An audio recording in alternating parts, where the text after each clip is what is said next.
Nigeria में मस्जिद पर मुसल्लह अफराद के हमले के नतीजे में एक शख्स जाम बहक जबकि मुतअद्दिद शहरियों को अगवा कर लिया गया। TRT के मुताबिक मुसल्लह हमला आवरों ने रात के वक्त सुबह जमफारा के दारुल हुकूमत गासाओ की मस्जिद में जमायत पर हमला कर दिया। सुबह जमफारा के पुलिस तर्जुमान मोहम्मद शेखू ने हमले में एक शख्स की हलाकत और मुतअद्दिद के अगवा होने की तस्दीक करते हुए कहा कि वाक़ई की तहकीकात जारी हैं।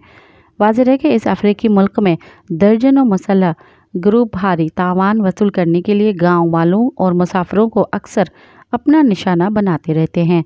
चंद हफ्ते कबल भी नाइजीरिया के शुमाल मगरबी इलाके में बंदूक बरदारों ने एक स्कूल पर हमला करके कम अज़ कम 287 तलबा को अगवा कर लिया था। मज़ीद ख़बरन ऐं तफ़सीलात लाइ विज़िट कयो असांजी वेबसाइट www.awamiNewsHD.com ऐं ॾिसंदा रहो अवामी न्यूज़ HD।